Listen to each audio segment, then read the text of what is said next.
Reborn as a noble with overwhelming debt in a massive space empire, Liam gives the universe the middle finger and vows to become the ultimate evil lord. Determined to use his powers for villainy, he starts wreaking havoc by exploiting his powers, but no matter how evil his actions, they somehow always end up benefiting the very empire he's trying to destroy. Villainy has never been so frustrating. This story begins with Liam, a pathetic middle-aged loser who lives a boring life with his ungrateful wife and child, who only know how to take but never give back. Still, as a responsible husband and father, Liam takes days off from work whenever he can to spend time with his family. He sacrifices his own dreams and passions for his daughter, Kanami, and buys her everything she desires, whether he can afford it or not. One day, Liam's boss calls him to his office and scolds him for something he didn't even do, but he tolerates the toxic environment of his company, his boss, and his colleagues to provide for his family. His love for them is what gives him the strength to keep going, but everything falls apart when he comes across his wife, Mika, having lunch with an unknown man and giggling when she is supposed to be with their daughter, Kanami, at the sports club. Leah doesn't confront Mika at the moment and returns home later, where he questions her about her day at the sports club. As she and Kanami both vouch for one another, Leon forgets about it, thinking that maybe he shouldn't suspect his wife, who has been so loyal to him. He continues working restlessly, but the tiniest of doubts still remains in his heart, and so to get rid of this unsettling feeling, he visits the place where he found Mika with another man the next day and once again finds her there, this time with Kanami as well.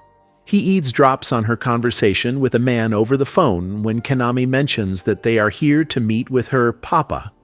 This confuses Liam because Kanami only refers to him as her papa, so he keeps following them until Mika's lover enters the scene, and both the mother and daughter act like he is the man of their house. Unable to accept reality, Liam convinces himself that Mika isn't cheating on him and keeps working his ass off to feed his family. He gets a call from Mika, who informs him of the sudden bad news that Kanami has been in an accident. So he rushes to the hospital and learns that his daughter is currently undergoing surgery. The doctor arrives, informing Liam and Mika that Kanami is in grave need of a blood transfusion, and as it just so happens, her blood type is O positive. Only Mika's blood type matches Kanami's, so she enters the operating theater while Liam becomes more and more doubtful outside. His blood type is AB positive, and scientifically, it's impossible for a father with AB positive blood to have a child with O type blood. This shocking revelation makes it clear to Liam that Kanami is not his child, and unable to accept it, he confronts Mika after Kanami's recovery, imploring her to tell him the truth. However, instead of acting guilty, Mika gaslights him, saying that he never cares for the family and never spends any time with them at all. He tries to make his point, saying he only works to provide food and shelter for them. But Mika stays firm on her stance, saying his job isn't any good and isn't enough to provide Kanami with a quality education. She reminds him how he promised before their marriage that he would always keep her happy. But he has failed to keep that promise for the past 10 years. According to her, all this time, she has felt like a single mother since Liam was never there for them. And that is why she doesn't consider Liam to be a part of her family any longer. Honestly, all that gaslighting instead of answering who Kanami's father is or whether she has been cheating on him. Anyway, Mika has had enough. If she stays here any longer, she might actually start to feel guilty, so she gets up, deciding to abandon this house forever with Kanami and stay with her new papa instead. Liam begs Mika to be rational and requests Kanami to take his side, but even the little devil betrays him, stating that she likes her other papa more than him. With his family falling apart, Liam's work life also takes a turn for the worst. His boss accuses him of embezzling the company's money to an unidentified bank account, making him realize that when he rushed off to the hospital a few days ago, he accidentally left his PC open, and someone might have transferred the money from his PC. But having no proof of that, Leon faces the punishment and not only gets fired, but is forced to work as a manual laborer to repay the company's lost funds. Mika uses Liam's poor financial condition as an excuse to file for divorce, not only getting full custody of Kemami, but also demanding child support from him, not knowing how he is ever going to pay his debt. Liam tries escaping reality by watching his favorite robot mecha anime with one of his old friends, but his broken heart doesn't allow him to do that either. He can only hope that things will get better if he works hard, and that he will get to see his daughter again, even though she prefers the other dad. He believes all his hardships and sacrifices will be rewarded by God. But God has other plans, as he blesses him with a disease that slowly starts killing him internally. With no insurance and no money to afford treatment, Liam finally gives up when a blinding light appears before his eyes, showing him that it was none other than his own boss who embezzled the company's money from his PC. Not only that, but the person Mika has been having an affair with is also his boss. The scene shows both Mika and Liam's boss celebrating Liam's misery, which rips him apart from the inside, making him plead to the gods to let this nightmare be just a bad dream. At that moment, a mysterious figure appears before Liam, stating that everything he was shown is the truth. Liam screams in agony, wanting revenge on those who have wronged him, which only makes the mysterious figure more entertained. The figure states that he has taken an interest in Liam because Liam is a good man. But Liam no longer cares about being good, as everyone has screwed him over for having that trait. Assuming that this figure is some kind of deity, Liam requests him to bestow upon him a second life where he can do whatever he wants. This time, he wants to become the ultimate villain who will walk all over everyone else. The mysterious deity accepts and gives him the option to choose from 5 different worlds to be reincarnated into. Among fantasy, supernatural, period drama, Wild West, Jurassic Era, and finally, robots and space battleships. Liam chooses the space battleships one, as it reminds him of the days he spent with his old friends discussing these types of anime. The deity accepts and tells Liam that this is a sci-fi fantasy world where both science and magic coexist, and that he will be born into the house of a count who rules a planet. As Liam signs the contract, the deity sends his vengeful soul to become the ruler of robots and the ultimate space bully. As Liam opens his eyes, he finds himself inside the body of a young child lying on the terrace of what looks like a mansion that hasn't been touched in decades.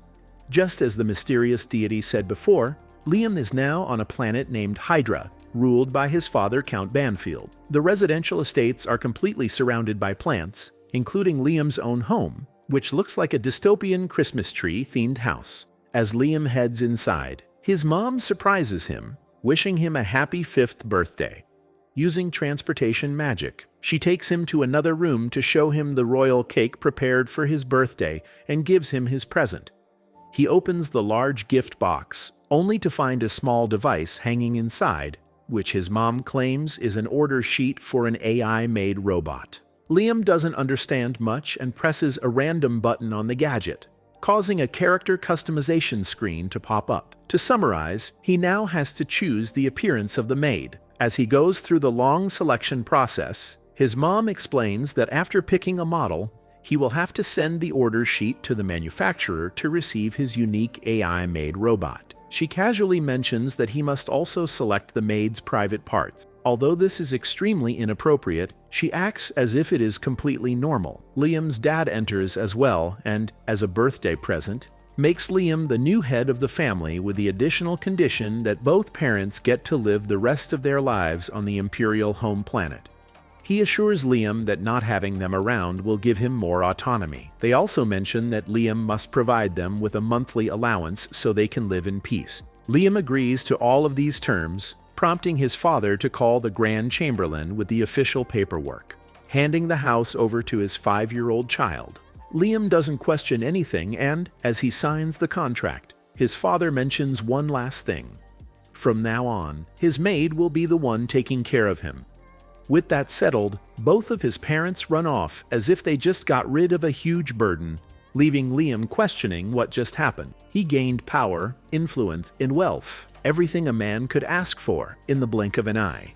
But at the same time, he feels like he lost everything as well. However, since Liam retains all of his past life's memories, he is an adult inside and doesn't need new parents to babysit him. His goal now is to become an evil lord and exploit everything around him. He is grateful to the deity for granting him a second life and thanks him wholeheartedly. But what he doesn't know is that the reason his original life was in ruins is all thanks to the same deity, who manipulated both his wife Mika and his boss purely for entertainment. With Liam's show coming to an end, the deity decides it's time for Mika and Liam's boss to suffer as well. With a simple snap of his fingers, Liam's boss gets arrested by the police for embezzling company funds. With him gone, Miss Gold Digger loses her gold, marking the beginning of her downfall. This kicks off another entertaining show for the evil deity. The deity reveals that he feeds on resentment, anger, hatred, and despair, basically all negative emotions. That is why he sent Liam to that isekai world, craving more entertainment from him, as the deity opens another dimensional door to leave after sending Liam's soul away. A divine cat sneakily enters the room before leaving just as the door is about to close. Not sure what just happened, but the cat must have some importance to the story. Back in Liam's parallel universe, a space war has broken out because this bald nincompoop wanted to show off his Goa's pirate crew's firepower. His mecha robots are about to overpower the enemies when suddenly, Christiana, the first princess knight of the Holy Kingdom of Lib, enters the arena and slices down all of the enemy troops like cutting through butter. She dodges the frontal assault with ease, and with her leading the charge, it doesn't take long for the enemy frontline to be completely wiped out. The pirates start to retreat, realizing that they cannot win this war, but the princess doesn't allow them to escape, as she wishes to make each and every one of them regret messing with her kingdom. Meanwhile, Liam receives his personalized AI-made robot, delivered inside a large doll package. With a simple touch, the package transforms into a generic-looking maid who introduces herself as Amagi. Wasting no time, Liam immediately starts feeling up his new maid's melons, brushing it off as a thorough inspection of the goods when questioned by his chamberlain. Wanting to continue his inspection session in private, he takes Amagi to his playroom and does absolutely nothing out of the ordinary. Trust me on that. Later that night, Liam puts Amagi to work, making her do everything for him, preparing tea, giving massages, and even bathing him. At this rate, it will not be long before this fit kid turns into a KFC uncle. The Grand Chamberlain, still stressed about what might have happened in the playroom earlier, watches Liam with growing concern. Noticing his unease, Liam reassures him, saying there is nothing to worry about despite his 5-year-old body. His mind is that of a 36-year-old adult. Hearing this, Amagi corrects him, explaining that in this empire, adulthood is officially recognized at age 50, though most people do not consider themselves true adults until they have crossed the 100-year mark. She also mentions that humans here live for 500 to 600 years, which suddenly makes sense to Liam, considering how much this world prioritizes environmental conservation. Everything around them is green and well preserved. Seeing Liam getting a little too comfortable with the AI, the Grand Chamberlain steps in, warning him that the Empire despises artificial intelligence. If a noble like Liam is seen getting too close to an AI doll, rumors will spread.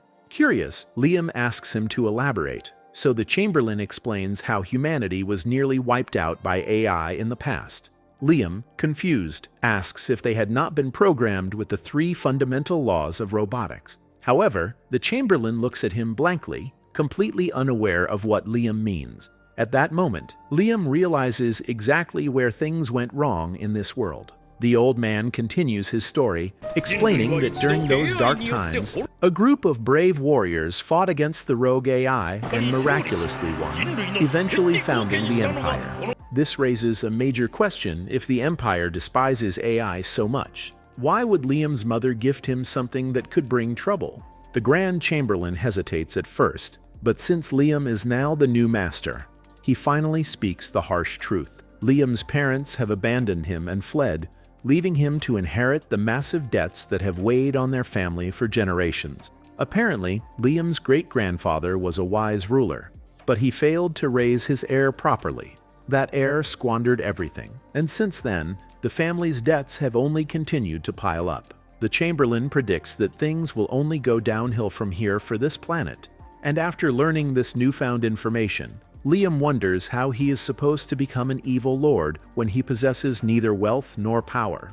Meanwhile, somewhere in a bar, people begin discussing their new lord, Liam, questioning whether the common folk will forever be at the mercy of the nobles. The bartender lady remains hopeful, believing that a 5-year-old child couldn't possibly be as wicked as the previous lords. However, the others strongly disagree, convinced that this country is bound to experience yet another era of suffering. Going back to Liam, he still cannot comprehend why a mere 5-year-old like him is being burdened with such heavy responsibilities. He begins to suspect that his parents only gave birth to him so they could transfer all their debts onto him. The Chamberlain confirms this to be true, making Liam wonder if he is destined to be used, abused, and discarded just like in his previous life. Since both he and Amagi seem to be outcasts in this world, Liam proposes that they join forces for survival. He takes an oath to gain power and show everyone who is in charge, once again inviting Amagi to stand beside him as his partner. However, Amagi reminds him that her sole duty is to serve him as his maid, not as his equal. She is prepared to do whatever is necessary to satisfy his needs and tells him to feel free to command her as he pleases. Just in case Amagi ever goes rogue, Liam establishes his own version of the 3 laws of robotics, naming them the 3 laws of maid robots. First, she cannot harm her master or cause anything that might lead to his harm. Second, she must obey all of her master's orders unless they contradict the first law. Third, she must protect her own existence as long as doing so does not conflict with the previous laws. Afterward, Liam turns to Amagi for advice, believing that as an AI, she should have vast knowledge about administration and governance. She suggests that they make use of an education capsule. Apparently, by using this capsule, Liam can install 10 years' worth of knowledge into his brain in just 6 months while also strengthening his body. Liking the idea, Liam decides to go through with it and assigns Amagi the role of overseeing his domain, putting her in charge of the territory. The Grand Chamberlain strongly opposes this decision, but he fails to win an argument against the combined wit of Liam and the advanced intelligence of an AI. With everything settled, Liam prepares to enter the education capsule. Before beginning the process, he asks Amagi one final question: do AI in this world have emotions? Even here, AI can mimic human behavior, and just for the sake of the anime, yes, she does have emotions. Leaving everything in her hands, Liam steps into the capsule, going into cryo-sleep for the next 6 months. The mysterious deity who claims to be the guide is a detached being who feeds on negative emotions, having already been done with Liam, his wife, and her lover, and now looking for his next target. He heads off to Earth again, where he lays his eyes on a young woman who is at a noodle shop about to have the best meal of her life. But as she snaps open the chopstick, it breaks unevenly, which in Japanese culture is considered a bad omen and is believed to bring misfortune or even death. The reason why the chopsticks broke unevenly is because of the guide deity who is loving how many negative emotions are being generated from her because of such a little thing. Meanwhile, back in Liam's world, Liam's maid Amagi waits for his awakening in front of his education capsule. The capsule opens up, and Liam wakes up, finding out that he's been asleep for 2 years and his physical body has grown and has been strengthened by the night-raising program of the capsule. Since it has been only seconds for Liam, he will need time to get used to his growing, and Amagi suggests that he get some rehabilitation. Afterward, Liam inquires how his territory, Banfield, has been doing, and Amagi shows him the territory's current economic situation. As an AI robot, she has done her part faithfully and has governed Banfield properly, so Liam praises her. But he wants to see the development with his very eyes. So, he heads out with her and becomes greatly astonished learning that she has created a spaceport for Banfield's army. Not only that, she has also built a floating dock in the skies where mobile robots and spaceships can be stationed. Liam eagerly visits the floating dock and is completely amazed by the sight of the mobile knights that he can and will mount in the future. As he expresses his wishes to ride the robot, Amagi arranges it for him, teaching him the basic controls, which are easy to learn. The maneuvering is dependent on magic, and basically, whatever movement Liam will imagine, The robot will move exactly as he wishes. Liam accordingly and carefully descends the mobile knight from its station and walks around with ease. Moments later, he gets bored and asks Amagi if there's any way for him to practice combat using the robot. She arranges it quickly, equips him with a sword, and summons Captain Masita of the Banfield Army to be Liam's sparring opponent. Liam excitedly takes the offensive and hits Masita's shield with full power, sending him crashing into the ground. Liam realizes that Masita deliberately gave up, and not wanting to be treated like a child by this army man. Liam makes it clear to him that he should take this fight seriously, or he'll face consequences for being disrespectful. So taking the duel seriously, Masita gets up and defends properly, disarming Liam in an instant and pinning him against the ground, ending the match. With this defeat, Liam gets hit with the reality check that he will have to build his own battle skills to become a better pilot. So, he tells his Chamberlain to hook him up with an instructor who will teach him how to become competent in combat. The Chamberlain doesn't think fighting is necessary for a lord, but Liam believes otherwise and no longer wishes to be oppressed by others for being weak. He wants to become the strongest out there in order to achieve his goal of becoming an evil lord, and appoints Yasushi, a man with a katana, to be his sensei. Liam introduces himself to Yasushi, expressing his desire to become the best swordsman, which prompts Yasushi to get into a philosophical speech about how there isn't anyone who can be called the best. Amagi becomes skeptical of the cringe man, but Liam tells her not to worry about it and begins his training with Yasushi. The master swordsman first demonstrates a secret technique of what he calls the way of the flash. Gripping the hilt, he slightly unsheathes his sword before sliding it back into place, and in an instant, all of the logs around him split in half. Liam initially believes that the man drew his sword so fast that they couldn't even see it. So, he asks Amagi to play the slow-mo video of it, which she recorded with her eyes, only to find out that the man didn't even draw his sword. Assuming that Amagi's high-tech camera couldn't capture Yasushi's technique, Liam becomes even more intrigued and decides to become Yasushi's disciple. However, what he doesn't know is that Yasushi is a scammer and the logs were already cut open by him beforehand. The guide deity watches the entire thing happen from his dimension. Perhaps he is the one who sent Yasushi here, and he eagerly waits to see what this will lead to in the future. On the other side, Christiana, the Princess Knight, gets a peace talks offering from the enemy pirate gang. So she heads to the enemy base with her battle fleet to speak with the enemy pirate gang's commander, Goze. However, Goze actually never intended to have any peace and only brought her here so he could attack her unguarded home planet, Mysteria. Moments later, thousands of pirate ships approach Christiana's planet, passing through her alliance's defense line, and Goze reveals that the alliance joined hands with him, betraying her because most of them think of her planet as a threat, as the entire combined fleet of the alliance point their weapons at Christiana's spaceship. Goze reveals that it just took him some money to convince the alliance to betray her and makes her realize that her rule ends here. However, he promises to not harm her planet if he listens to what he tells her to do. 3 years have passed since Liam started training under the con man, and of course he hasn't learnt the flash technique because it doesn't exist. He has mastered basic martial arts, but he isn't satisfied at all and wants to learn special techniques that can help him become an overpowered evil lord. Back at Master Usushi's crib,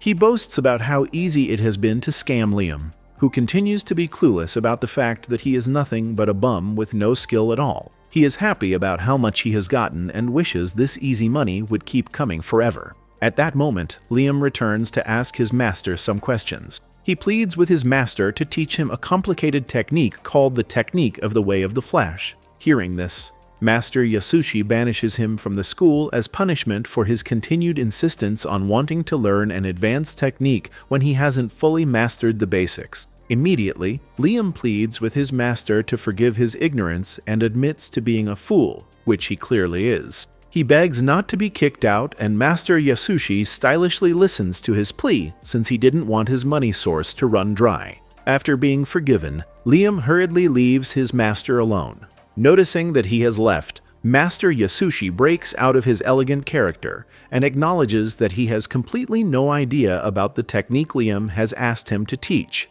Just then, Liam returns again to offer him some extra money as an apology, and the hungry master accepts. When Liam finally leaves, he is very excited about the extra cash he would be getting. While he is excited, Liam returns again to inform him that he won't be available for classes the next day, and Master Yashushi has no problems with that. Of course, he would have no issues with his favorite money bag not coming for his pointless classes. Back at his palace, Liam takes an elegant position on his throne as he laments on the stress of learning.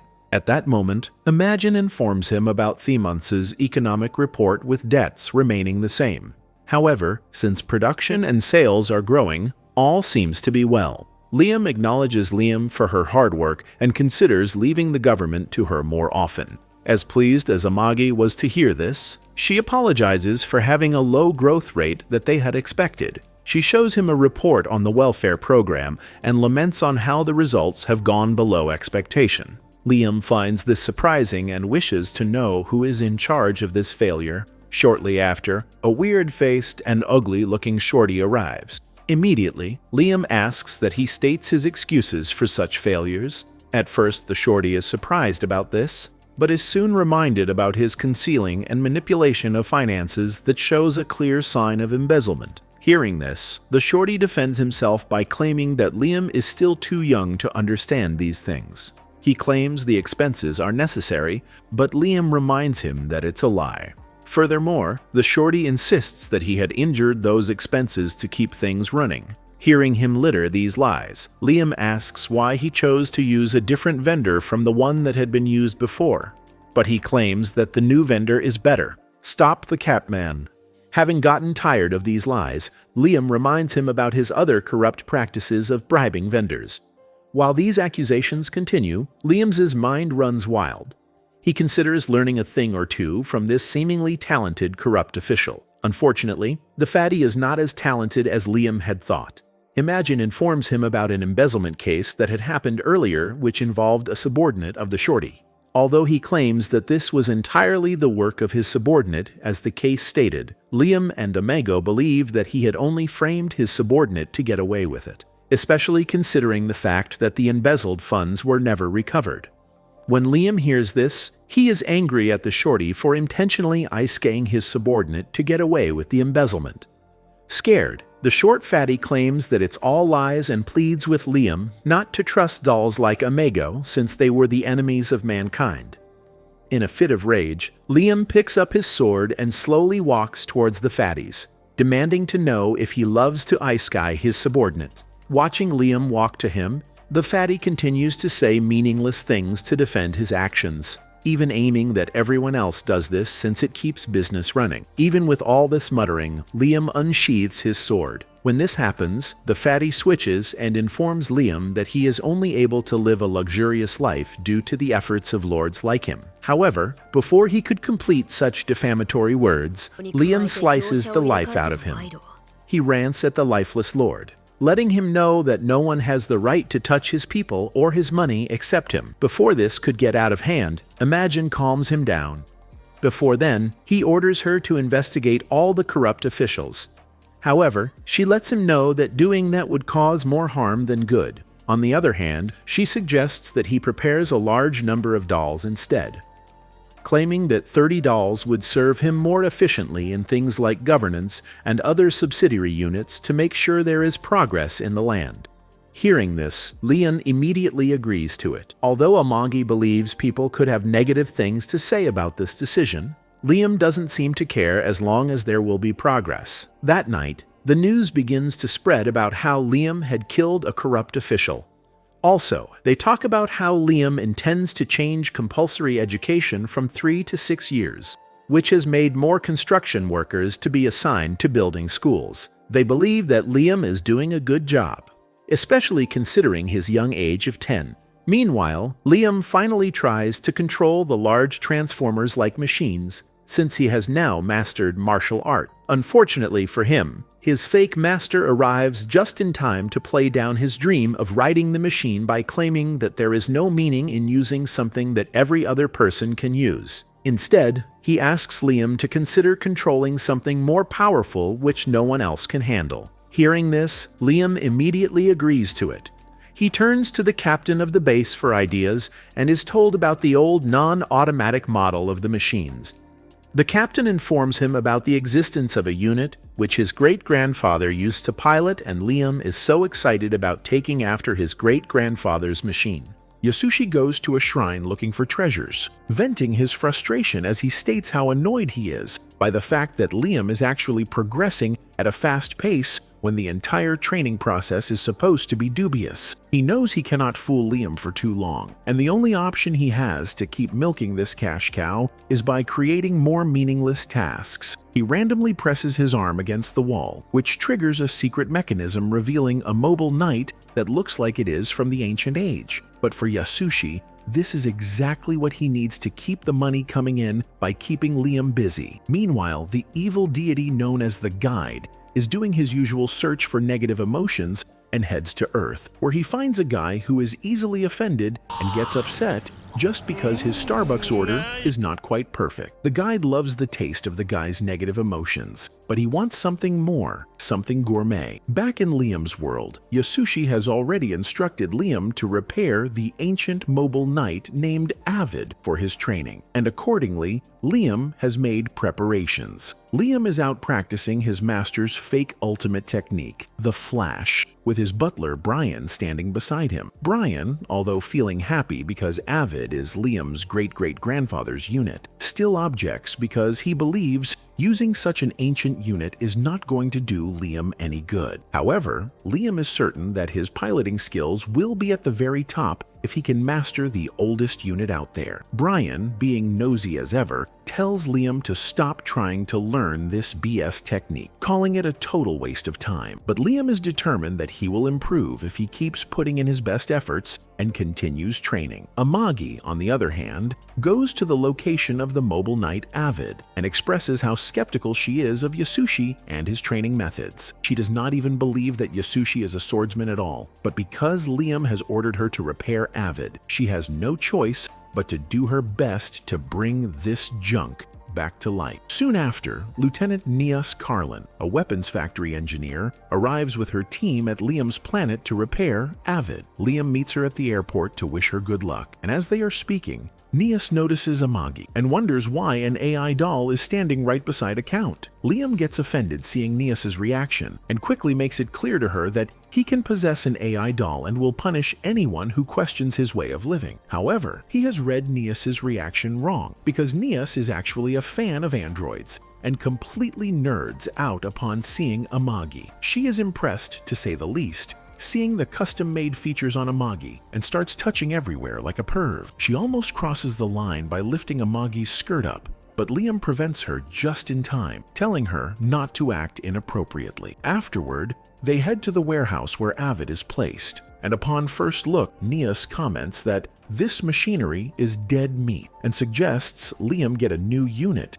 instead of wasting his money trying to repair it. But Liam does not want her factory's defect products and makes it clear to her that the only mobile knight he is going to ride is Avid. Nias states that it would be too much of a hassle for her to fix this unit because they do not have its parts in stock. Furthermore, the size of this robot is much bigger than the regular ones, and that is why Nias thinks it will cost Liam a lot if he wants to revive this metal junk. Liam has got all the money he needs, and to fix the problem of the missing parts, he comes up with the idea to replace the old parts with the parts of the latest model to get the best output from Avid. But since Yasushi has strictly ordered Liam to learn how to pilot mobile knights manually, he instructs Nias to keep the controls manual and remove all the assist functions it has. Before leaving, he also asks Nias to add some special moves like a rocket punch that detaches the robot's fist on command, making it fly like a rocket toward its enemy. At that moment, Yasushi comes to the warehouse to see how much progress has been made on Avid's repair. As he lays his eyes on Nias, he he is unable to move them away, falling in love at first sight. This pervert finds Nias so perfect in every inappropriate way that his nose bleeds. He quickly wipes his nose, fixes his posture, and comes forward to introduce himself to Nias. But she is so busy talking to Liam that she completely ignores his existence. Yasushi keeps trying, introducing himself and boldly asking her on a date. Yet again, she ignores Yasushi and continues discussing with Liam why it is impossible to add his silly special moves to Avid. To convince Nias, Liam states that he will give her as much money as she needs for the job, and Nias finally agrees, as her original plan from the beginning was to get as much money as possible from Liam. Yasushi becomes super jealous seeing Liam and his love at first sight talking with each other like they are in a rom-com drama, and decides to punish Liam by subjecting him to even more stupid and gruesome training. This time, he comes up with a devious idea, telling Liam to train blindfolded from now on. He places Liam on a flowing river, standing on a slippery log, and while Liam tries to balance himself, Yasushi starts firing dozens of tennis balls from his custom-made tennis ball gun. Of course, what this guy is doing here is hurting Liam on purpose for snatching his could-have-been waifu, but he masks it by saying that this new training will make Liam a better swordsman. Liam finds this training regime super hard, commenting how heavy his sword is with the weights attached to it. But under his master's instructions, he keeps practicing, trying his best to look through his mind's eye to dodge the incoming tennis balls. On the other side, the pirate commander Goas goes to his battleship's prison cells, where he reveals he has captured many women, including Princess Christiana. He does not explain to any of them what is going on, but tells Christiana specifically to come out as they have arrived at their destination, the Treasure Island. He gets up close to Christiana, revealing that he wants to add her to his treasures because he finds her so beautiful that it makes his entire body tremble. He drags Christiana to the experiment room of his lab assistant and opens the door to the room of his old pets, revealing a disfigured woman who has been defiled and turned into a monster by this twisted pirate. Goes literally throws her out of the ship and then reveals his intention to make Christiana his new pet. With all the time in the world to torture his new toy, he asks his lab assistant for some suggestions, and the assistant suggests that they cut Christiana's legs first to cripple her completely. Goas comes up with an even more devious plan to gouge out Christiana's eyes and implant them onto her palms. Christiana, terrified, looks around, finding many test tubes where dozens of disfigured women have been stored by Goas, meaning that unless a hero comes to save her, she is as good as dead. A couple of weeks pass and Nias completes the repair of Avid, adding tons of customizations according to Liam's orders as well, but the work is not done quite yet. Nias takes Liam inside the cockpit of Avid to show him how to operate this mobile knight. Of course, to do so, she has to take her top off, because otherwise, how is she ever going to show Liam the sacred treasures she possesses? Liam follows her instructions while avoiding eye contact and activates the engine. The robot does a quick scan of Liam, registering him as its pilot, meaning that no one else can operate this unit other than Liam from now on. Liam, excited, tries to take his first step forward but falls over immediately, and Nias explains that Avid does not have any automated assist functions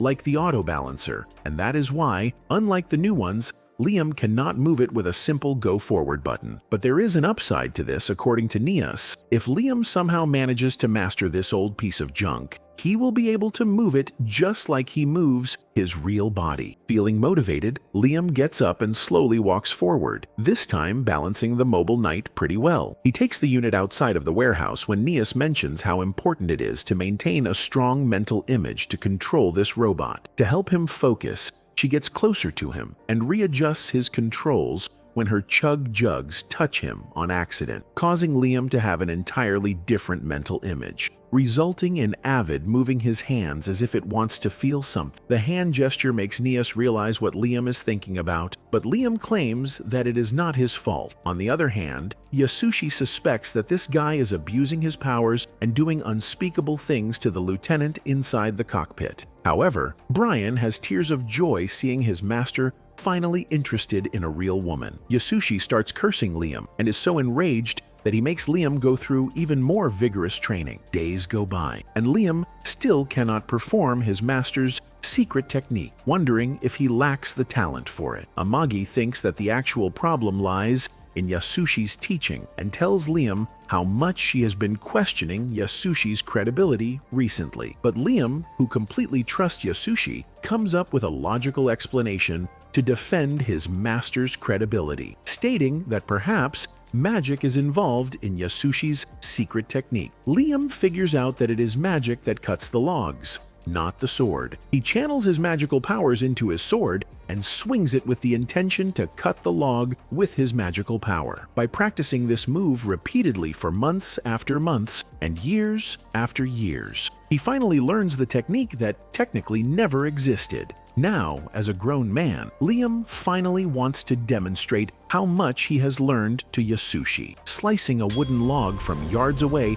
just by swinging his sword toward its direction. Yasushi cannot believe what he is seeing. His teachings were supposed to be a bunch of lies. So why is it that Liam is able to cut the log? On the inside, he is terrified of Liam's powers, but keeps his poker face, telling Liam that he still has a long way to go before mastering this technique. A couple of weeks later, Liam is in space aboard his battleship with Amagi when he gets a report from one of his subordinates that Muke, one of the smaller abandoned planets in Liam's territory that has only been used as a plant to produce energy, has been attacked by a pirate fleet. The military stationed at Mukai are engaged in a fight with the mobile knights released by the pirates, but Liam's subordinate does not think the military will be able to last long due to their small numbers. Amagi suggests that they ambush the pirates from Mukai's blind spot by using gravity and stuff, and Liam, going with her plan, orders all his ships to capture the pirates,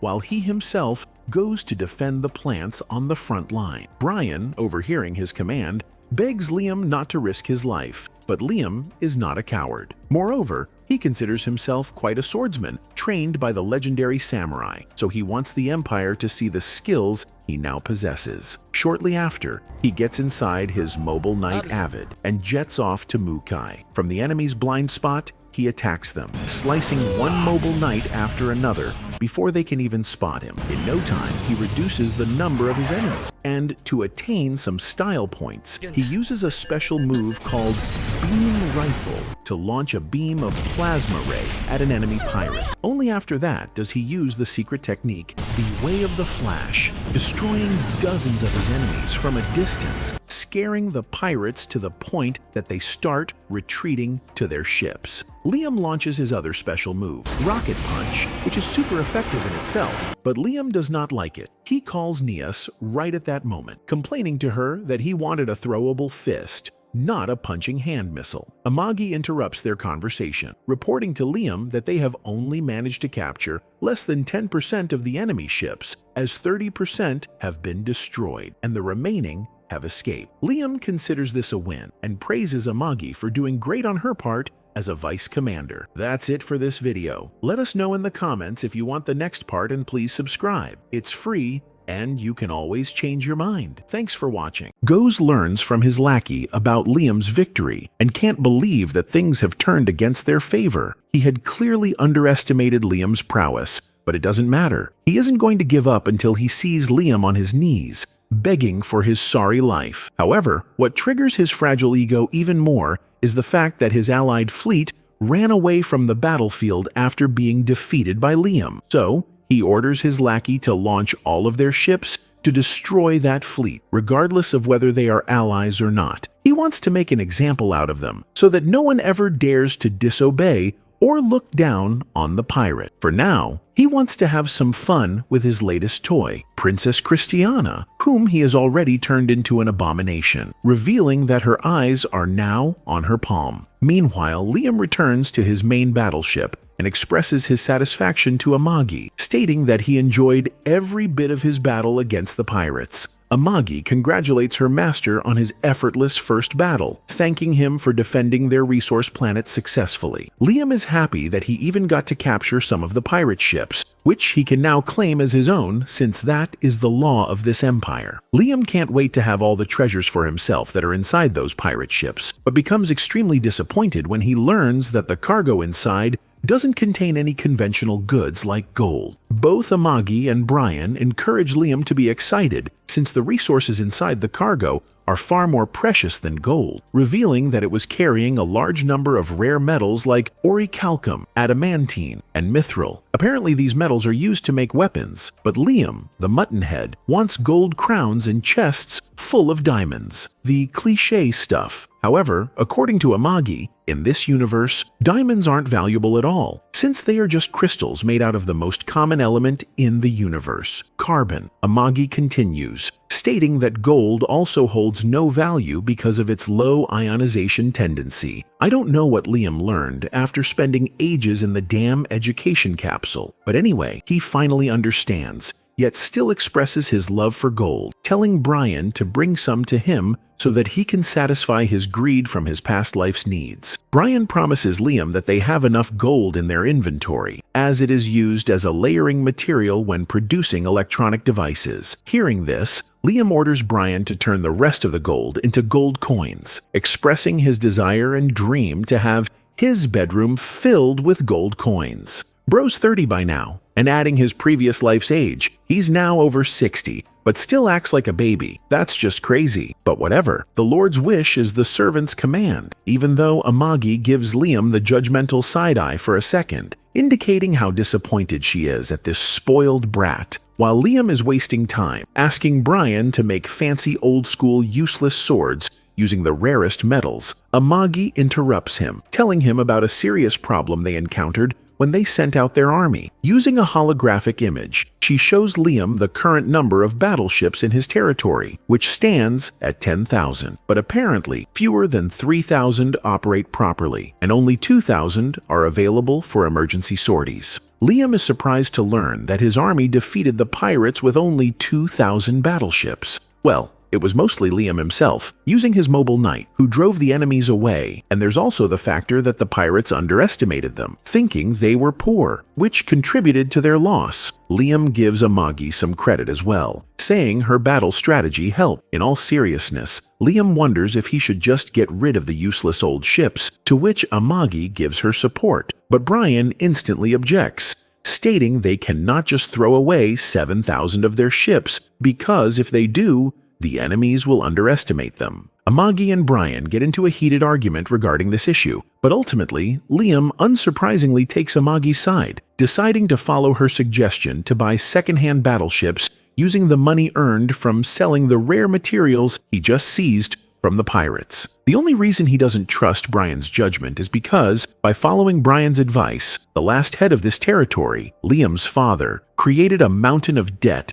that has now fallen squarely on Liam's shoulders. Somewhere else, on another planet, Nias is attending an expo to present investors with the newest battleship her manufacturing team, the 7th Weapons Factory, has developed. But the design and color scheme are so, having the lack of better words to describe this, dog shit, that the investors don't care even if her battleship is significantly more powerful than those made by other factories. After Nias' presentation, Ulysses, the engineer from the 3rd Weapons Factory, unveils her battleship, which, not gonna lie, looks 1,000 times better compared to Nias's. It features a first-class interior, along with luxury living quarters designed specifically for nobles. So, of course, the investors unanimously chose Ulysses' battleship for their army, leaving Nias completely ashamed and humiliated at being outperformed by her. She had poured everything into the ship's performance, and as a result, she lost. But she still just can't accept the fact that looks matter. Not wanting to get yelled at by her boss, she decides to exploit Liam once again by manipulating him into buying all of her battleships, referring to him as a total dumbsucker. The guide appears once again, and just like any other day, he is in search of some negative emotions to feed on. He finds a guy wasting his life,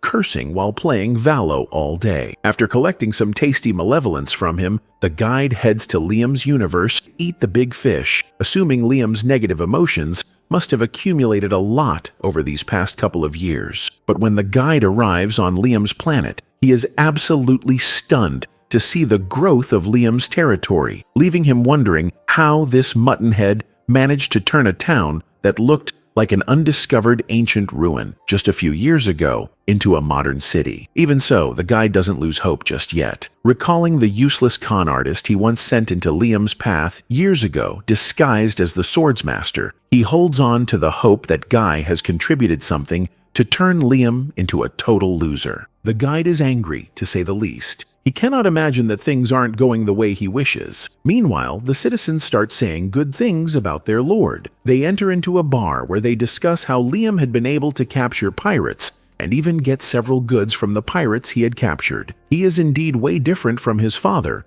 and the way he rules suits them a lot. However, there is someone in that same bar that isn't excited about Liam. That person is Yasushi, a fraud through and through. He complains about his student with all his might. The attendant, seeing how frustrated he sounds, tries to ask him what is wrong. He reveals that no matter how much he ensures that his student doesn't understand swordsmanship, the boy keeps getting good. The woman can't understand why he is angry that his student is good. For every teacher, this should be a good thing. Well, not for a fraud who calls himself a teacher. He complains that at his best, he is nothing but a third-class, maybe second-class swordsman. But to his shock, Liam is slowly getting to first class. This could mean two things. Either Liam has clocked him and is just pretending, or Liam hasn't clocked him, but will soon. No matter the possibility, it still means doom for him. The guide comes inside to see feedback. Nothing works according to his plans either. He had sent Liam a bad teacher, but Liam's life is an irony of what he wants. As they both lament, Liam is at home practicing his sword. He cuts several trees at once, and he is excited. He knows he has gotten better, but the fool still thinks Yasushi is way better than him. He speaks to Amagi to know if he has the same speed as Yasushi, but Amagi sees no difference. Knowing good things do not just happen to him, he doesn't want to waste his life. He thinks about his life again. He was reincarnated as a son to parents who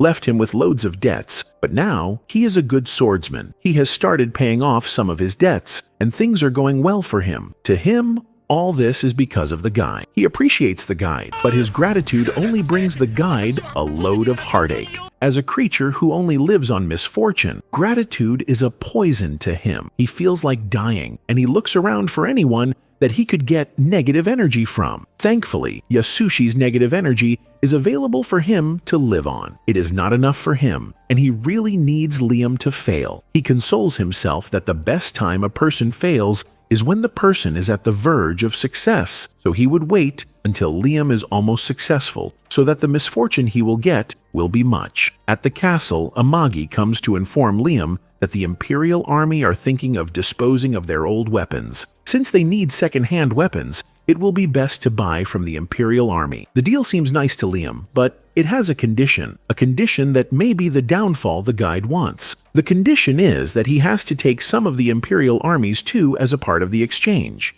Getting stupid soldiers is bad for him, but Amagi advises that these soldiers are educated, and they will be good, so he proceeds with the deal. The guide watches, hoping that the soldiers will rebel against him when they come, and it will be his greatest downfall. Fingers crossed to see what will happen. The next day, Yasushi wakes up with a severe hangover. He regrets drinking, but he doesn't have enough time to process his regret when Nice comes to visit him. She has her own reasons for coming. She wants to know about Liam, so she can pitch her crazy weapons to him. On the other hand, Yasushi assumes she visited him because she likes him and he looks good. I really hope he looks at the mirror. Their conversation ranges from delusions to stupidity. She eventually asks him what could be Liam's fetish. What is that thing that, if she does around Liam, even if he isn't interested in her weapon, he will buy that weapon. However, she isn't straightforward with him. He assumes that she is asking him what he wants in a woman. He tries to dodge the conversation, so he won't tell her his fetish, but she is very persistent. He assumes she loves him a lot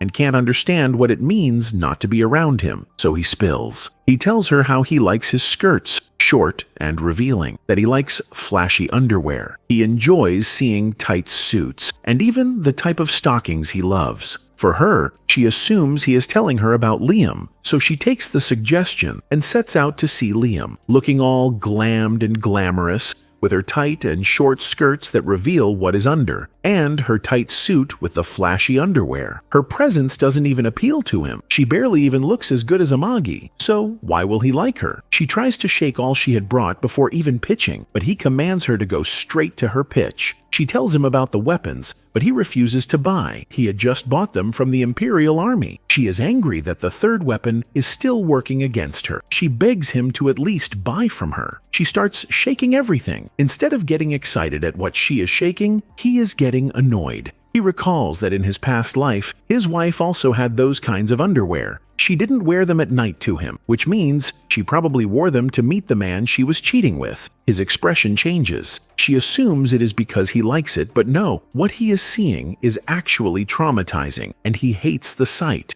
Although Nice sells worse weapons, you can't deny her persistence. Since she insists he must buy, and her sights irritate him, he decides to buy so she can leave. He asks Amagi if they have the funds, and fortunately for her, Amagi advises that they have the money, and it wouldn't be a waste, so they should buy. She is so excited that she falls down with her entire body exposed as she rushes out of the castle. As she leaves, she calls her colleague at work. He brags that Liam had bought from her because she looked so good, and Liam couldn't even take his eyes off her body. Brian overhears this conversation, angry that his boss could fall for just body. On the other hand, Yasushi overhears her, and he is angry. He is the one with that fetish, and he is angry that those fetishes were used on Liam, who enjoyed it, instead of him. This Liam they are all concerned about is laying on Amagi's legs, enjoying the kingly pleasure that he really wants. What an irony! Soon after, Nias delivers Liam all 300 of the battleships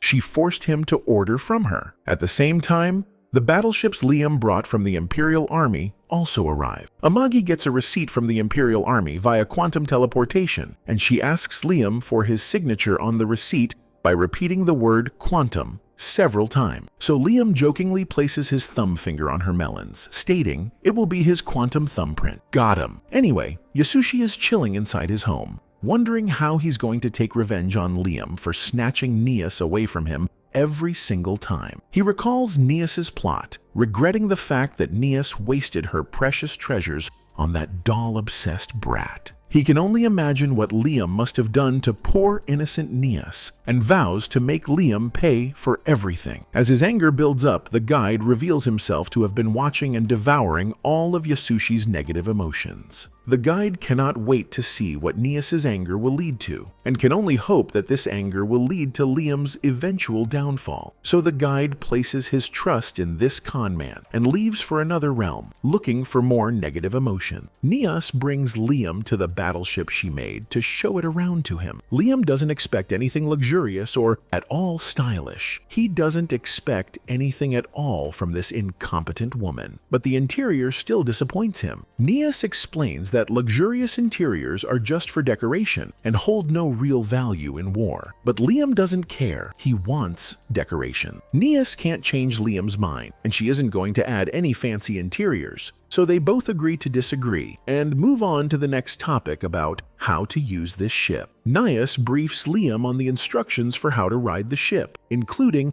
how much power to use at the beginning, and how frequently he needs to change the fuel. She also tries to make him buy a loyalty card, saying he'll get a discount on maintenance fees if he does so, but Liam isn't interested in it. Nias moves on and shows Liam the throne of this battleship, which still has a protective film on it. She gets eager to tear off the protective film and keeps pushing to close the deal, trying to entice him with her body, and tells him to just go ahead and sign the receipt. She even gives him the option to thumbprint on her melons, but that just leaves Liam disappointed, leaving Nias wondering if this guy is gay or something. Liam just wants to get it over with, so he agrees to sign the receipt, but Nias, still not satisfied, asks Liam for a favor. She wants the pirate ships Liam seized the other day, but Liam refuses, stating he plans to incorporate those ships into his fleet. Nias still keeps on insisting like a greedy bee, so Amagi steps in, suggesting that they give Nias some of the pirate ships, and in exchange make her modify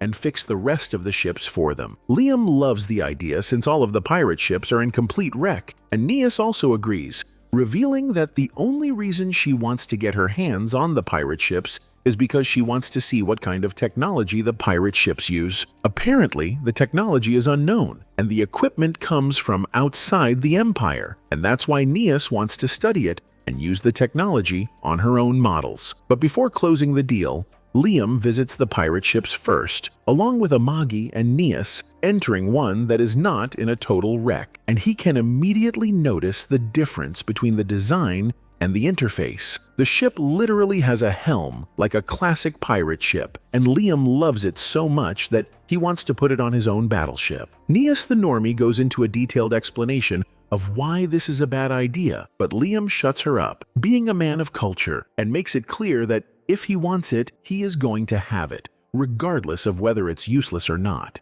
Nias ignores Liam and starts exploring the room, nerding out every time she sees something new. Meanwhile, Liam notices a tiny glowing dog heading to another room, so he follows it along with Amagi, and it eventually leads him to a navigation room. His footsteps trigger a mechanism on the ground below, and it displays the ship's trajectories up until now. Amagi analyzes the trajectory and realizes that this ship has been ravaging the entire Empire. But what interests him more is that the ship always ends up at one of the warp gates in the border area. Apparently, this area is a lawless zone outside the Empire's control, and also happens to be the front line of a war zone between the Empire and another country. Liam realizes that this warp gate must lead to the pirates' hideout, and once Amagi analyzes the coordinates, she figures out where the secret pirate base is. She goes into a scientific explanation about how difficult it is to reach the area, stating how abnormal its orbital radius is and how challenging it would be to travel there. But Liam doesn't bother understanding any of it. He is more focused on what the hideout might hold for him. He suspects the place is a treasure island, where the pirates sneak around regularly to store their greatest treasures. Although Liam is being delusional, Amagi lets him decide what to do with this information, and he excitedly declares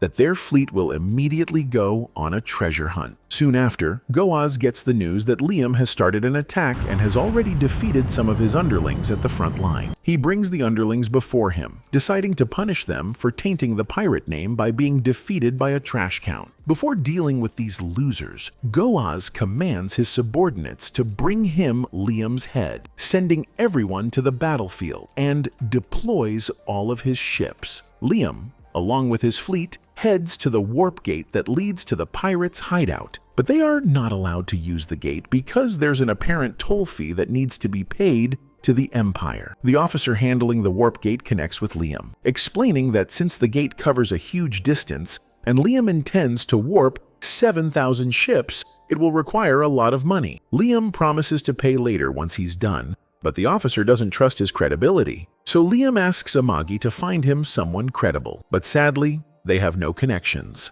Liam explains the situation to the officer again, telling him that he intends to pick a fight with the pirates, but that only makes the officer more unwilling to allow it, since Liam cannot even guarantee a safe return, let alone the due payment. Liam hasn't brought any funds, and it took him several days to come here, so he cannot just go back. So Liam demands the officer to let him speak to his manager. Unfortunately for him, the officer is the highest ranking person here. So Liam just throws a tantrum and ends the call. He comes up with an idea and decides to meet the officer face to face to negotiate a deal. While he keeps trying to see how he can convince them at the Rap Gate to allow him into the Parmonia Gate without the gate fee, Goaz and his spaceship arrive at the Parmonia Gate. He has all his connections at that gate, and despite being the villain in this situation, he doesn't have to beg anyone to let him in. Indeed, the ones with the money run the world. He calls the Rap, and the person he knows there greets him excitedly, asking him where he's going from the Parmonia Gate. He reveals that he is going to the Domos Gate. The Domos Gate leads to nothing. Everyone knows there is barely anything for a villain like Goaz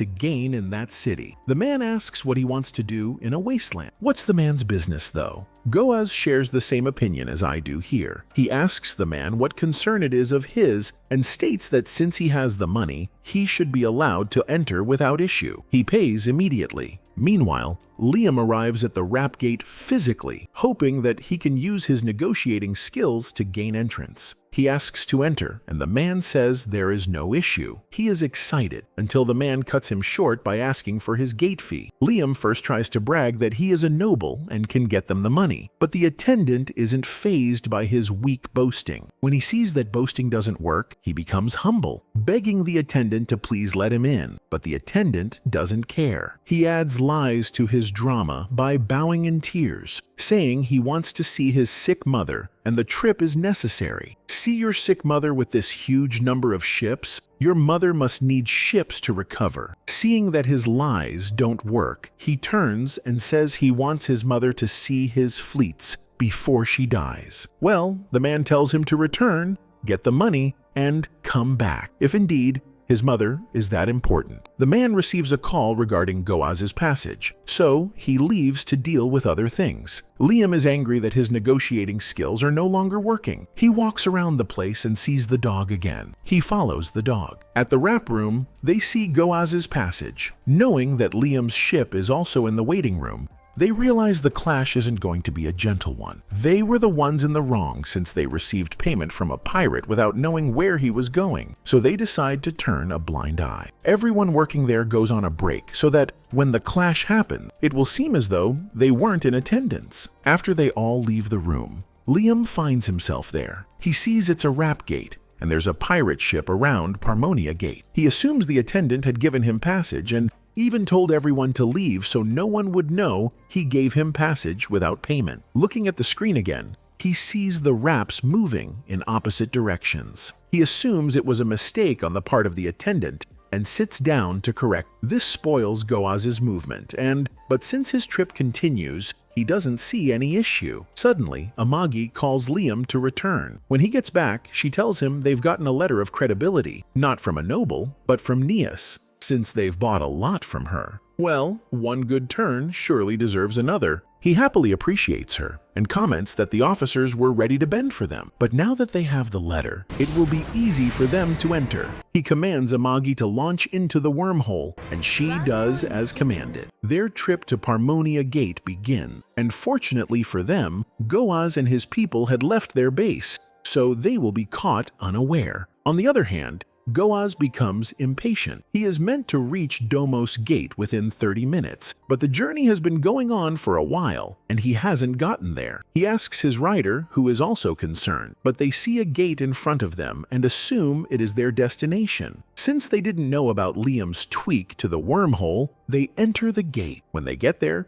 they see red everywhere. Several spaceships are there, ready to launch and fight them. They realize they are in a danger zone as they have entered the Imperial Army zone. While it is doom for them, it is fortunate for Liam. He eventually arrives at his destination, and while Amagi wants to check their coordinates, he doesn't need that. He can see the several pirate ships and knows that is the treasure island they've been looking for. Amagi looks further and sees that none of the spaceships are activated, meaning they aren't ready for war and aren't prepared. Liam decides to take this opportunity to attack them unaware. He tells Amagi to launch the ships. She releases the other spaceship to attack, while he enters his own spaceship, named Avid. Within a few seconds, he launches several attacks at the island. He uses his rocket punch to destroy all of their ships, and with his avid crush, he crushes them. All this goes on without Goaz knowing what is happening to his island. In fact, it's even unsure what he is going through on the Imperial Army Island, where he has found himself. Liam sets the spaceship on fire. Amagi comes to report to him that all the spaceships have been set on fire. But that isn't enough for him. He is there for the treasures on the island, and that is what he will take. He tells Amagi to release the mobile knights. She does as commanded, and all the mobile knights target the rock-like island in front of them. He looks from his ship, excited to hunt treasures. I hope he finds gold, since gold is his favorite treasure. It is unsure how Goaz will react to this hit,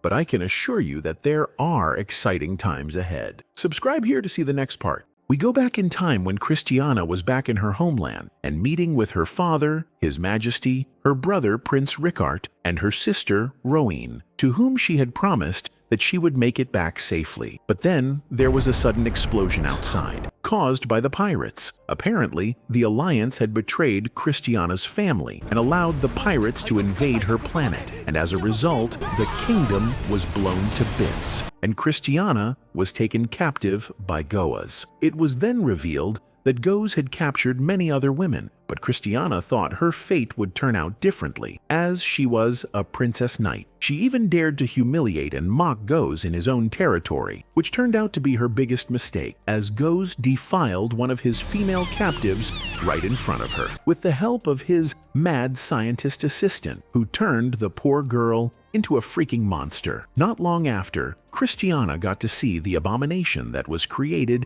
due to her mistake. It didn't take her long to understand that Goes turned beautiful women into hideous creatures solely for entertainment, and that there was no other explanation. So she could only hope that there'd be a hero one day who would come and rescue her before she too was turned into a monster. But this isn't that kind of story, and Christiana ended up getting tortured, her whole body cut from downside up. As she lost all of her fighting spirit, Goes expressed how much fun he was having, breaking someone as strong-willed as her. In any case, he stated how much he hated her sad, tearful eyes, and ordered his underling to gouge them out and implant them into the palms of her hands. He explained that in that way, she could have a good look at her future hideous self without needing a mirror. While the scientists started operating on Christiana, Goes turned to the girls behind him, telling everyone to watch closely, as soon their turn was also coming up. Christiana begged Goas to show mercy, but he just laughed and watched as she was turned into a green, blobby monster. Coming back to the present, the scientist has locked her inside a glass capsule, where she begs continuously for someone to take her life. The scientist comes up to her and tells her that she isn't going to die just yet, as Captain Goes isn't done playing with her. At that moment, several explosions can be heard outside, caused by Liam's army. It's a surprise assault, one that has already sunk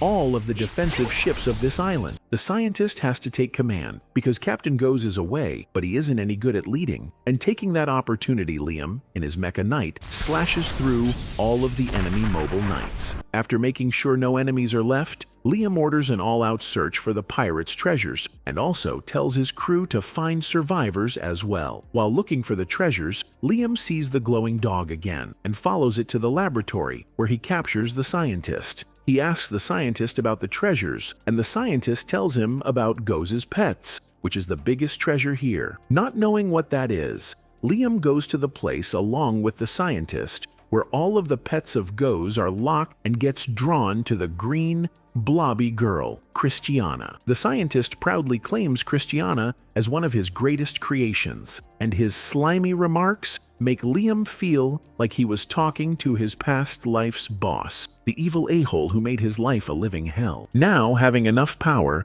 Liam doesn't waste any time and shoots this crackhead right in the head before turning back to Christiana. Learning who Liam is, Christiana begs him to save her and all of the people kept here, and Liam agrees without thinking twice, asking her to repay his favor in the future. He then walks away, but what he didn't get is that what Christiana meant by saving her is that he should kill all of them here, because no one had the will to live anymore like this. Liam's subordinate confronts Liam about this, and Liam explains that he isn't an idiot, and is actually planning to regenerate all of the captives' bodies from scratch using highly costly elixir that can put his territory in debt again. This isn't really what an evil lord should be doing, but Liam doesn't want to abandon people who are going through a worse time than he did in his past life, and that is why he is going to this length to save them. Soon after, Liam goes back to his planet, where the greedy biatch Neas comes again after hearing Liam conquered a space pirate's base, so she wants him to buy some of her battleships to celebrate, which makes literally no sense. Liam knows she's just here to extort him, but since her ships did help him conquer the treasure island, he decides to give in. But when she starts showing her melons, he gets disgusted and refuses to buy any at all, making her realize that he's grown bored of her body. She goes into a depressing monologue on how he has used her all this time, when she's the one who's used him constantly, and growing fed up with her and wanting to get rid of her,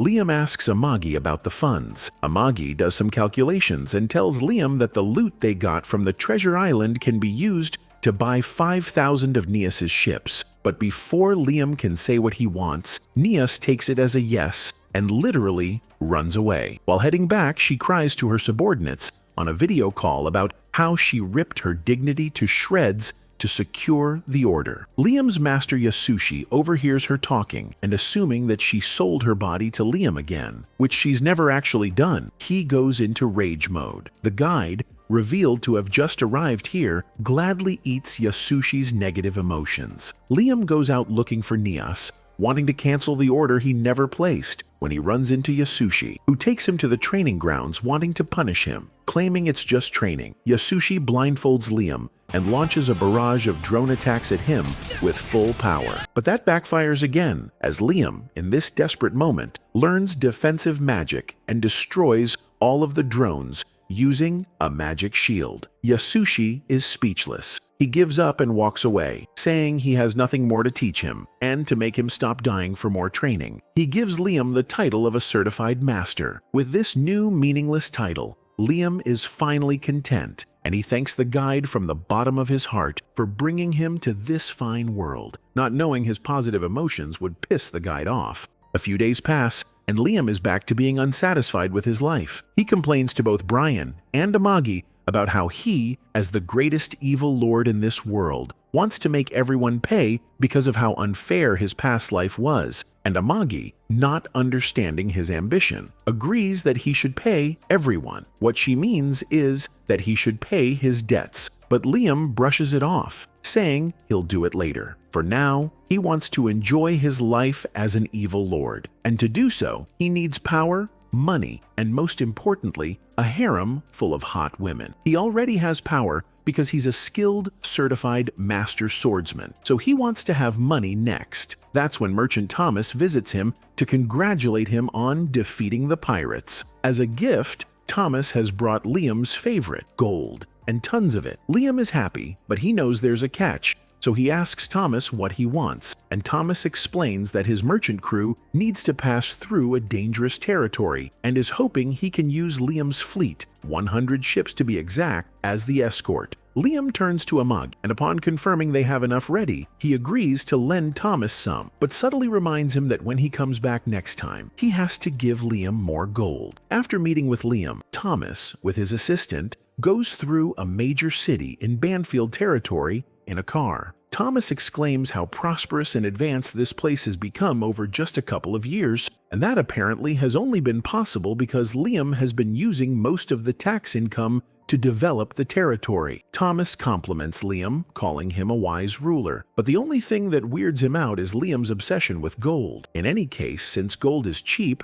Thomas doesn't care and hopes things will continue to go well for both sides. Back at Liam's mansion, Liam gives Amagi his new gold bars, asking her to turn them into gold coins, gold baths, and fill those baths with gold. He then sits on his throne and becomes glad that he finally took a bribe and did what an evil lord is supposed to do. Having enough gold in his arsenal, he doesn't need to care about money, so the last thing he needs to enjoy life is women. So he decides to make himself a harem and remodel a gigantic hall room to be fit for the harem room. His butler Brian no longer bothers to question his decisions and goes with the flow, knowing very well he's up to something super weird again. Anyway, Liam shares his plan to make a pool here and fill it with wine, hang meat, have fruits everywhere, and obviously line up beautiful women in every corner. Amagi interrupts, but before she can tell him how extravagant his plan is, Liam makes it clear to her that his wishes are absolute. But that's not what Amagi was going to say. She clarifies that she doesn't mind Liam wasting a large sum of money on decorating a useless room, but what bothers her is his idea of filling a pool with alcohol, which apparently is dangerous because the room might permeate with alcohol fumes. Learning that there's a risk of ignition or explosion, Liam wonders if he should reconsider. Amagi continues, telling Liam that drinking pool alcohol is filthy, and before Liam can make a counter-statement, she goes into a more nerdy explanation, making him finally understand why his plan is bad. Brian also finally speaks, explaining why Liam cannot hang meat. And after a long lecture, Liam finally realizes how stupid and questionable his plan is. Regardless, he still wants to have a harem, and when both Amagi and Brian surprisingly agree to let him have unlimited women he can fool around with, Liam becomes surprised. It seems he had forgotten how much power and authority he holds, and most of the people with similar status like him all have their own harem. So it's fair that Liam also gets one for himself. Brian once again goes into a long lecture about how he thought Liam didn't have interest in women and was pathetically attracted only to AI dolls, and how the thought of Liam having no heir made him so anxious. The old man literally starts pressuring Liam to produce an heir as soon as possible before he gets taken out by a pirate or something. But Liam ignores him and focuses on building a harem, deciding to have 100 women in it. However, when he finds out that 100 women in this world is only a meager amount, he looks for Amagi's support, who believes Liam should at least have 1,000 women. Liam gets nervous and decides to cancel everything, choosing only Amagi as his partner. But after enough persuasion from Brian, he agrees and makes it clear that he'll only select women who don't want to be with him, since that's what villains are supposed to do. With that goal, he heads to the city and approaches his first victim, who, at the sight of him, falls for him. He becomes flustered and even more disgusted when the girl shows a nose balloon, an accessory that's in fashion currently. Liam quickly heads back to his mansion and orders an immediate ban on this item, calling it a huge turnoff. After visiting the beach, he finds women fully covered and realizes he must change the fashion sense of this planet. So he adds a sub-goal to develop the fashion and orders Amagi to gather some good fashion designers immediately. But according to Amagi, changing fashion alone is enough to cross their annual budget, so Liam puts it off for now and chooses an alternative, planning to bring beautiful women from other planets here. Amagi objects, telling Liam that his mansion already has the most beautiful women in this territory as his servants, so there's no need for him to bring any more. But Liam doesn't want to approach them, since the whole point is that he wants to find women who are not into him. Amagi supposes that Liam is just attracted to men and is too shy to admit it, but that's not the case, and wanting to prove her wrong, he wonders what he should do. On the other hand, Christiana, with the help of this world's medical technology, is back in her original body again. She thinks it's a dream, but she doesn't want it to end. Ever. Upon learning from the doctor that Liam paid for the elixir, a miracle drug that was used on her and all of the other captives for body regeneration, she is overwhelmed. In any case, she recalls Liam's words, "You must repay the favor one day," and wonders if she'll ever be able to meet her savior and repay his debts. The villagers convene at the bar once again to speak about what they are all going through, and everything they have to say about Liam is all good news. From how he had fought the pirates and gotten new pirate ships which they have used in developing the city, and now everyone has work to do, and they have so much work that they no longer have free time. The city is flourishing. The people are happy. He is indeed a good lord. The guide is sitting there angry. He had expected that Liam would be governing a city with no inheritance and money. He would be poor and be inflicting pain on his people. That way, he would not only get his misfortune from Liam alone, but also from the people. He leaves there to another destination, hoping to see them complaining. He goes to the captain that had been banished from the Imperial Army to Liam's squad. Instead of being angry at themselves and at Liam, they aren't angry. They comment that they enjoy their work with Liam even more than they enjoyed working at the Imperial Army. With Liam, they feel like they are at liberty. They have free will. They admit that he is indeed the best lord, and despite his young age, he is knowledgeable. When the guide hears this again, sorrow fills his heart. He had brought them there hoping that they would be angry and infiltrated, and therefore rebel against Liam. Instead, they are swearing their loyalty to him. What rubbish. On the other hand, Yasushi has eventually run away to a place farther from Liam, hoping that Liam wouldn't search for him, and he will have no issue. He still has fears that Liam will one day realize what he has done and punish him. As he is lost in his thoughts, he listens to the news and sees that Liam is being appreciated for fighting the pirate and winning. When Liam gives his speech, he says he can only attribute his strength to his teacher, Yasushi, who has taught him the way of the flesh. When Yasushi hears this, a wave of fear consumes him again. He gets worried that Liam may find him later. The guide comes there too and sees that Yasushi is being appreciated. When he sent Yasushi to Liam, it was with the intention that Yasushi would be a fraud and Liam wouldn't be able to learn anything. So he is very disappointed. Eventually, Goze escapes back to his pirates after a great war with the Imperial Army. He wonders how things had turned that way for him. Luckily for him, he asks about an update of his ships, and he is glad that some of them are still good. He asks what had happened at the domos and how they found themselves in the Imperial Army instead of Banfield. He assumes that he has been betrayed at the domos and plans revenge. However, the guide comes there. Finally, he has seen someone he could convince against Liam. He reminds him that it was Liam that had destroyed his pirate, and if there is anyone he should fight, it should be Liam. Goze takes this advice and plans that after he repairs his ships, he is going against Liam. Innocent Liam is at home, enjoying the presence of his maids, from giving him meals to fanning his food before he eats it. But he isn't satisfied. He still feels that to be an evil lord, he has to be more evil than he presently is. Amagi sees his dissatisfaction and asks what more he wants. She gives different suggestions as to what could satisfy him, but he rejects all. When she talks about if he wants more wives, he asks her if she will be fine with it. She reminds him that she is a robot. She has no say and only wants his satisfaction. He doesn't want her hurt by the several wives he gets, despite the fact that she insists she can't be hurt. She asks if he wants more robots instead,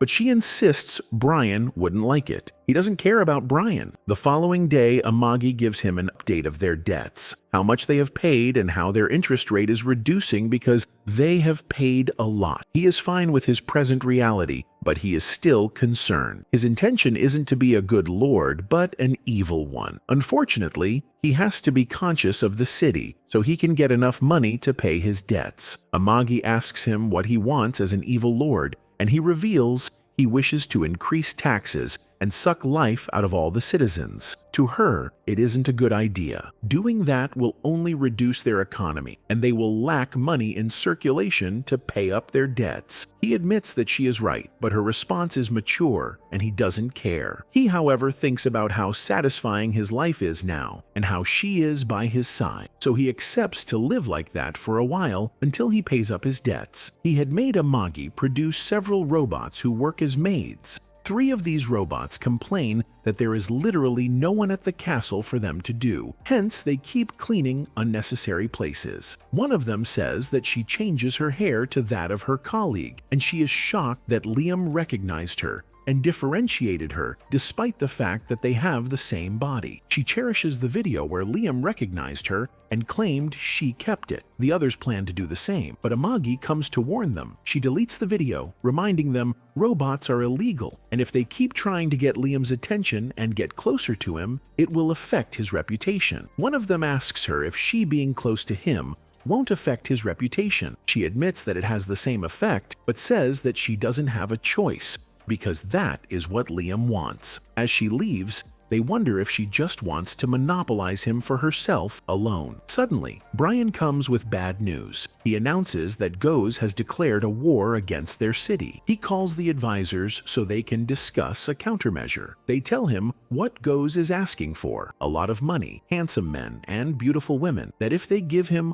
all of that, he will leave them. He gets concerned. Brian assumes he is concerned because he loves the city, but he is concerned because Goze seems like the evil lord he aspires to be. He compares his ammunition with that of Goze, and he seems weaker. He could go for the fight. Thinking about it, the bounty on Goze's head isn't worth the stress. As they talk, time suddenly freezes, and the guide visits him. The guide has realized that he is trying to change his mind as regards the fight, so he comes to convince him to fight, telling him that Goze's pirate has a lot of treasures, and fighting Goze will give him both money and prestige. Liam assumes that the guide has his best interest at heart, so after the guide leaves, he announces that they will fight. This shocks his advisors. What will be the end of this great war? The guide, yet again, just like any other day, wanders in search of the negative emotions that are released in everyone's day-to-day life. Today, he visits a highly busy croissant shop where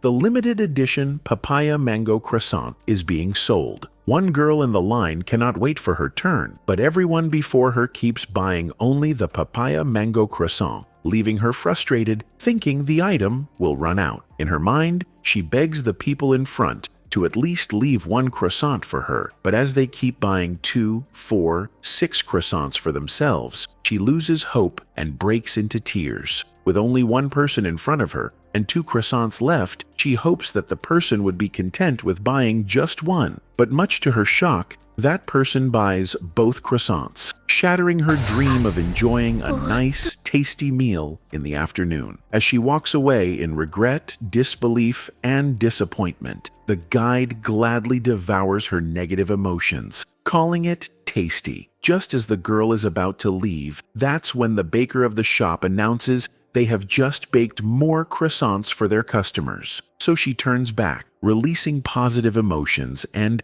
annoying the guide, who didn't expect such a sudden turn of events. He gives up on this snack and decides to go for the main course, hopefully a Liam in ruin. Meanwhile, Brian gets on a call with Amagi and panics after learning that the space pirates have come to invade their planet. Amagi tells Brian to stop reacting as if they've already lost and assures him that Liam made the right choice by choosing to fight. According to her, there's only a 3.8% chance of Liam winning, but she'd rather have Liam take that than surrender to Goz's terms, because judging from Goz's past history, if Goz gets the upper hand, he will definitely wipe out Liam's planet. So, a 3.8% chance is obviously better than a 0% chance. Brian understands, but he still doesn't think Liam will be able to win, commenting that if only Liam was born 100 years ago, he would have had a much better chance of defeating his enemies. Meanwhile, Liam is confident that he'll win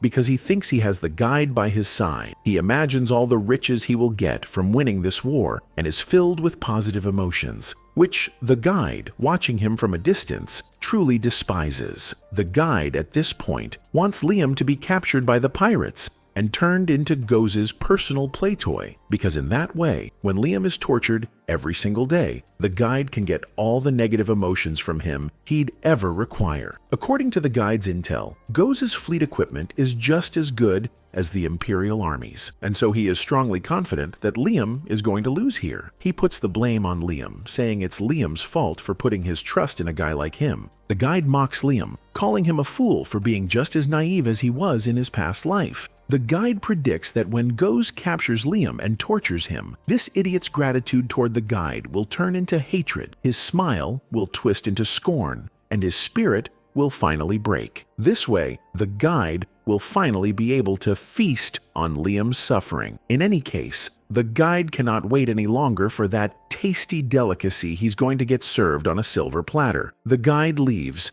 and the scene shifts back to the battlefield where Goz is. He declares that whoever captures Liam alive will be rewarded with double the bounty and expresses how eager he is to turn Liam into his latest toy. Goz's assistant asks if he has taken a liking to the boy, but Goz explains that he's just looking for some new entertainment, revealing that he intends to torment Liam's people and turn them into monsters as well once the war is over. Meanwhile, Liam's subordinates, who at first were skeptical of his antics, have finally started to realize that their young lord is not playing around and actually has impressive political skills, not to mention how good he is with a sword. Liam learns about the bounty placed on his head and gets eager to take the pirates' treasure, hoping they'll approach him. But even after 3 long, boring days, nothing significant happens, except at the front lines, where, according to the second-in-command, Liam's army is struggling due to the overwhelming number of pirates fighting against them. Liam is too bored to play chess or checkers